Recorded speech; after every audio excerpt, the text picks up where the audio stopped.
అనేక మంది వాళ్ళ సహచరులు భారతీయ జనతా పార్టీలో చేరుతున్న సందర్భంగా వారికి శుభాకాంక్షలు తెలియజేస్తా ఉన్నాం.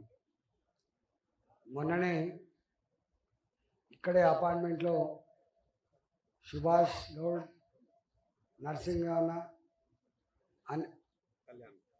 కళ్యాణ్ గారు, మిగతా అనేక మంది ఒక 200-300 మంది సమక్షంలో పార్టీలో చేరిండు. వారికి కూడా శుభాకాంక్షలు.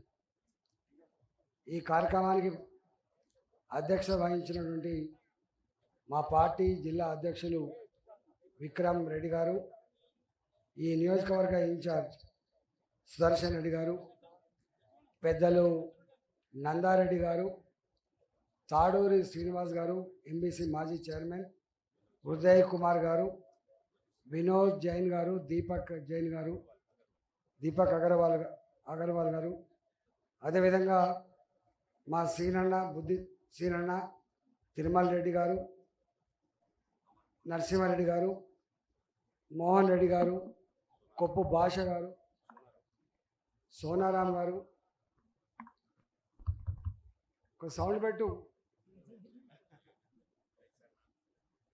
శామరిపేటలో నిన్న జైన్ అయిన మా మైసన్న, సుదర్శన్ గారు కూడా నిన్న జైన్ అయినారు, కత్తి మల్లేష్ గారు, శామేరిపేట, మేడ్చల్, ఇవాళ అవి 2 మండలాలు కావచ్చు, వీళ్ళకెళ్ళి మున్సిపాలిటీలు విడిపోవచ్చు. కానీ మా దృష్టిలో ఇది పాత శామేరిపేట మండలం, అది పాత మేడ్చల్ మండలం. గత 35 సంవత్సరాలుగా నేను ఇక్కడ అందరి నోట్లో నాలుకలాగా ఉండి అందరి కుటుంబ సభ్యులాగా కలిసిమెలిసి ఈ స్థాయికి ఎదిగినటువంటి బిడ్డను నేను. బయటి వాళ్లకు పూర్తిగా తెలియకపోవచ్చు, కానీ నా గురించి సంపూర్ణంగా తెలిసిన మండలాలు ఈ 2 మండలాలు. అందువల్ల నేను నా గురించి మీకు వివరించాల్సిన అక్కర్లేదు. ఒకటి. రెండవది, సంతోషం అనిపించే విషయం ఏంటంటే, ఒకవైపు ఆనాడు కేసీఆర్ ఎట్లయితే అధికారం రాగానే నాయకులకు వెలగట్టి, కార్యకర్తలకు వెలగట్టి, నాయకులకు, ఇతర పెద్దవాళ్లకు ఈ పని మీరు చేస్తాం, మా పార్టీలో జైలుకమ్మని చెప్పినటువంటి చరిత్ర మనం హుజరాబాద్లో చూసినాం. అంతకుముందు 2006లో కరీంనగర్ కూడా చూసినాం.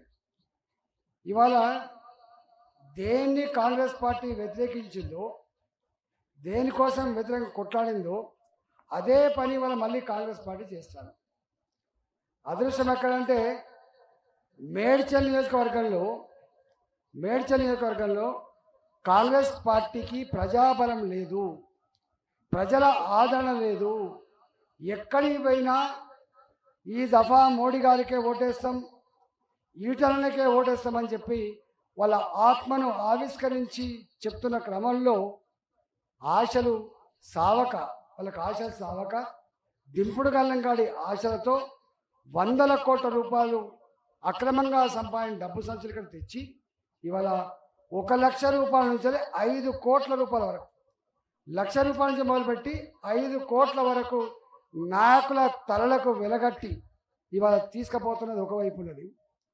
స్వచ్ఛందంగా, ధర్మంగా, న్యాయంగా ప్రజాస్వామ్యాన్ని కాపాడాలి, చదువుకున్న వాళ్ళుగా, సభ్యత కలిగిన వాళ్ళుగా ఇవాళ ప్రజాస్వామ్యాన్ని నిలబెట్టాలంటే భారతీయ జనతా పార్టీలో మాత్రమే జైలు కావాలని చెప్పి వీళ్ళందరూ వస్తున్నారు.